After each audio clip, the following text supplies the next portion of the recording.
Okay, today I want to introduce Ron Millett. Now, Ron's on the board of the English Bridge Union, the EBU, and been on it for a number of years now, taken an interest in the marketing along the way, but now he's particularly looking at the membership situation for the EBU, and we're going to today discuss some of the similarities and any differences between the situation in the UK and the situation in Australia.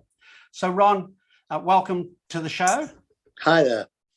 Now, how has the COVID affected you in the UK for bridge? In England, which is what the EBU covers, we've got about half our members playing now, which is an improvement on what it used to be. Most virtually, one or two on clubs. Our concern is that those who have not been playing for a year, 18 months, we may lose them permanently. And that's a big worry. And it's a worry that's recognised by everyone, and we're going to be working on it. Well, Ron, I noticed in looking at our figures that from your AGM for the English Bridge Union that you were saying then you had, before COVID, you had 36,500 active members, yeah, which is about the same number as we have in Australia, and yet the population of the UK is obviously 2 to 3 times bigger than Australia. But it said here, it dropped from the 36,000 down to 17,000. So how were they able to drop out of the system? Do they pay as they go or something? Or? They pay as they go, yeah. They pay as they go. Is that a monthly, weekly, or how does that, or per match? It's something we call universal membership, so that every time someone sits down at a table, there's a levy, a small levy raised on them that goes to the central body. That's in addition to what the club charges and possibly what the county charges as well. Currently, it's 40p, which is what, about 75 cents. Absolutely. Now, yes, so our figures, I worked on our figures. We're down about 9% now, and comparison to, let's say, March 2019 when COVID first hit. Right? But we have our memberships are played yearly, and therefore we didn't lose such drastic amounts along the way. But that 10% is 3,500 people, 3,000 people that we have lost in Australia. And like you, we have the same problem. How do we get them back? What are your thoughts on that? Well, hang on. You're down 10%. That's in receipts. But are you down only 10% in player activity? Well, that's a good question. And yes, I've done work on that, probably about that as well. I mean, the big thing is that, as you know, with online was a big success in the UK. To my figures, we probably had about 35% of our members played online. I think yours is probably more like 50%. That's right. So, you know, you had half your playing. Now, for both of this means if they weren't playing in the clubs and they weren't playing online, then that's a lot of people, you know, that haven't played very much bridge for the last year or two, have they? Well, that's right. And it's a strange thing because it's something that you see across the skill set from the beginners. Well, not I'll talk to you about the beginners in a minute, to the really skilled ones. Some people at all levels just don't think it's bridge to be playing virtually online. And I've known really top class players who and I mean top class, simply will not play unless it's face to face. The problem is that there's a deeper, long strategy problem, and it's this. As we're taking on new members and teaching them, we're teaching them online, not face to face. So that will be their natural understanding of bridge.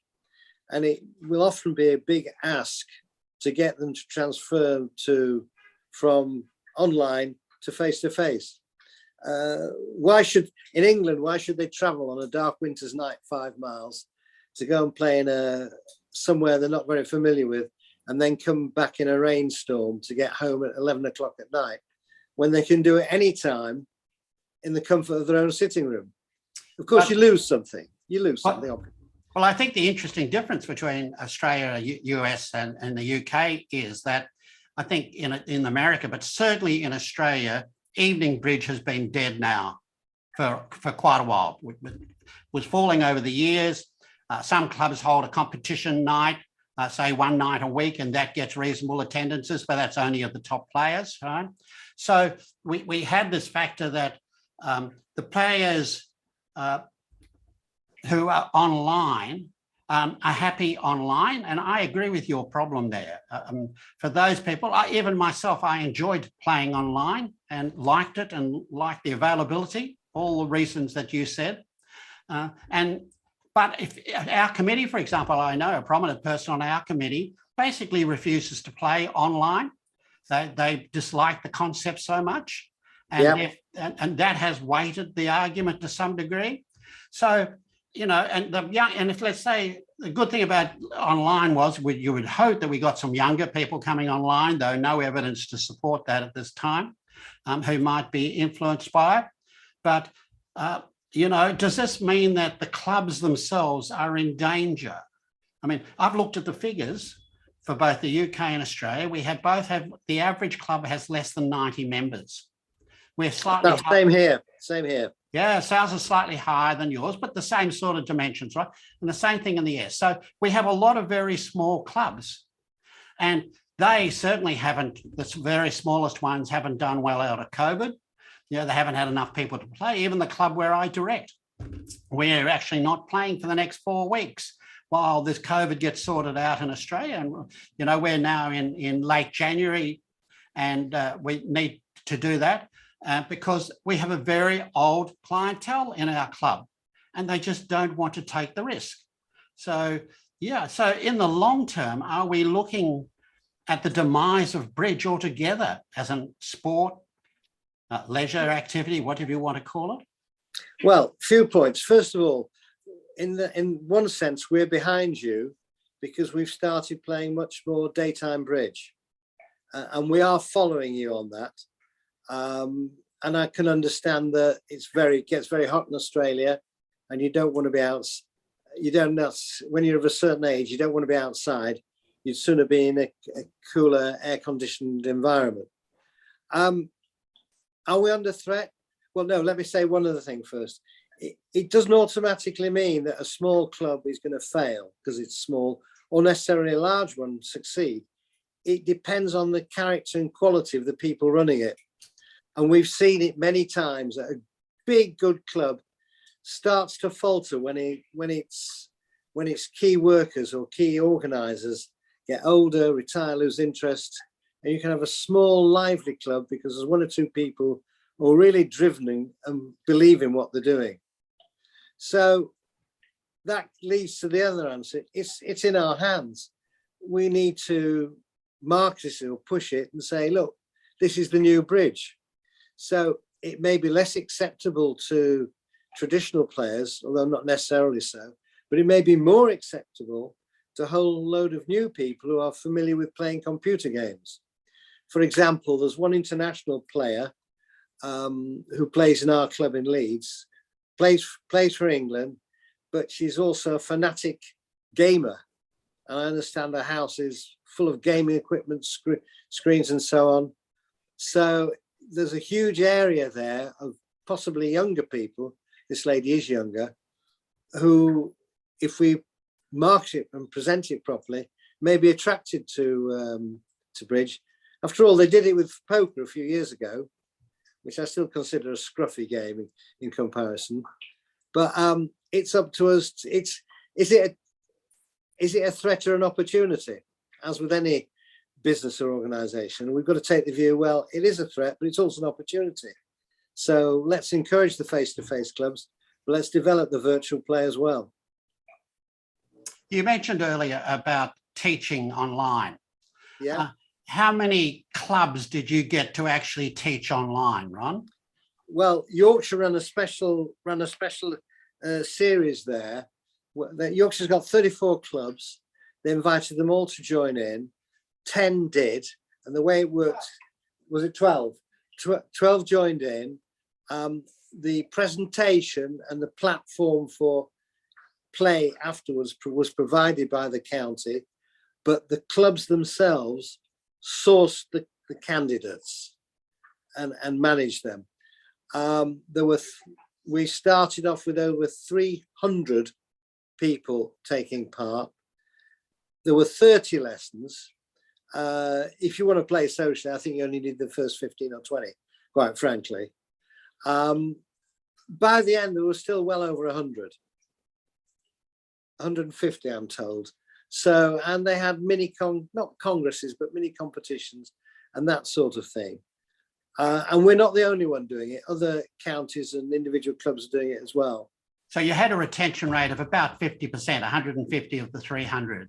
Which I think is terrific, actually. I think the previous retention rates face-to-face been the order of about a third, perhaps less. Absolutely. No, you're correct. And maybe the reason for that is, yes, we talk about the social content, but it's like going to the pictures or going to the restaurant or any social activity. They can do it when they want, for as long as they want, as much as they want. So there's not the coercion there's a slight coercion when you go to face-to-face, isn't there? I mean, how many times have you been on BBO and think, this person I'm playing with is an idiot, I'm off, and you just leave? Well, you can't do that in a club. No. So the other thing I think about the teaching is, how did you technically do it? Did you use real bridge or did you use BBO for the actual? No. The presentations were live on Zoom with hands and some wording displayed on the screen. And then one of our colleagues has developed his own simple playing platform for supervised play only, which I'm sure he'll let anybody have for a small charge. He's done it commercially, but it's not expensive. And the clubs themselves supervise the play for their members on that platform. And our county provided the use of that platform for free. So this is basically a PowerPoint presentation with the information going through as you're teaching, and the person. It was a bit more social than that, because everybody could see everybody watching. Absolutely. And there were comments going on in typed comments during the presentation. We were also fortunate that we had several people who were not just good, extremely good in their sort of easy-mannered, relaxed, but organized way they went about it. But there again, it's luck. You get the right people. Because one of the things that's happened in the last couple of years is that we've lost the intake of new players we would normally get. In Australia, it's about 3,000. I think in your notes, you say about 4,000 in the UK. That's right. Players. And because we've had very little teaching, we had one person in Australia, Paul Marston, who put a lot of effort into it, and you know Paul well. And he put, in his first lesson, he did about 330 people live on Zoom, right? So, and that was our generation. So first they had to learn how to use Zoom, then how to use, because he was doing it on BBO and use BBO. So the teaching of the bridge part was actually relatively quite easy, but he's put through over 1,000 people in the last year, and that's more than all the clubs, the other 350 clubs we have in Australia have put through together combined, right? So now that's brilliant. That is brilliant. So the challenge is going to be is how to weld those people onto face-to-face eventually. Absolutely. Now his intention was, because he only has a club in Sydney, was that the people all around Australia, that he, at the end of each of the series of courses that he taught, he would then suggest what their local club was that they go to play the first stage. Right? One of the other things I noticed is you said before, was it how many lessons did you say was in a normal structure in the UK? 20. Well, we had 3 lots of 10. Yeah. Now, in Australia, if it took 30 lessons for someone to learn to play bridge in Australia, we wouldn't have anybody playing bridge. Not face-to-face, I agree. Right. So the thing is, and I understand in the UK, you've always been very thorough and wanting to teach the systems and that. I don't think it's about that these days. I was talking to an Australian professional who lives in the US this week, Ishmael Del Monte, one of our best players. And he was saying that he believes that when we teach, we actually teach it wrongly, that we're trying to teach system and bidding and this sort of thing at the start. Just get them playing cards, winning tricks, get them into playing bridge. And I think that's what it's all about too.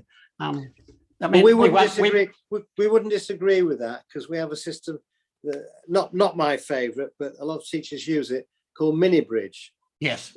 Where all you're learning is the value of the cards, not even necessarily a finesse.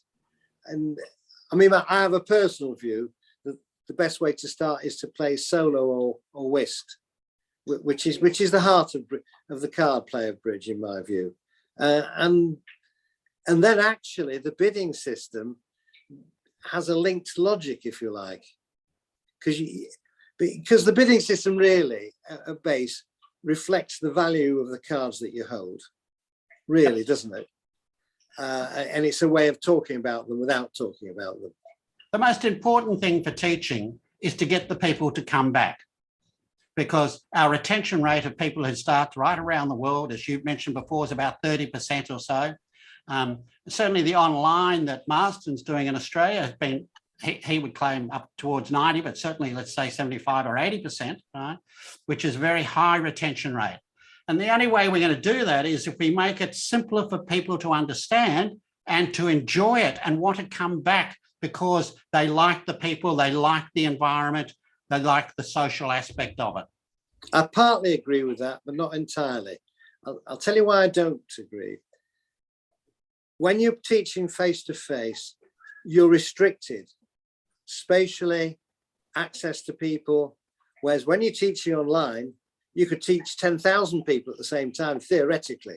Yes. In other words, you've got access to the whole world, which you just could not possibly have if it was a face-to-face form of teaching. And Ron, that also applies in Australia because we have such a big geographic country, as you're well aware of. It's even more important for you in a way. Yes, because, you know, people living out in regional areas, etc., don't have access to teachers and that sort of thing. And that's where I think the online is really important, to bring all those people into playing the game and introduce them in. And hopefully if we can make it fun online, we might start to get a younger generation. You've been a lot more successful with that in the UK than we have in Australia. I mean, not sure about youngsters though. No, you have, for example, an annual event, don't you? The parliamentarians versus the bridge players sort of thing, and younger bridge players playing that. Yeah. Can I just say, I'm not contradicting what you're saying, but there is another facet to it for what we do, in that maybe I didn't make it clear. After the lessons, there is this supervised play, which is actually practice. So that the theory after each lesson is carried out with practice play on this platform I was talking about. So it's a bit like you have the lesson, here's the menu, then you have the practice play, here's the actual meal, folks.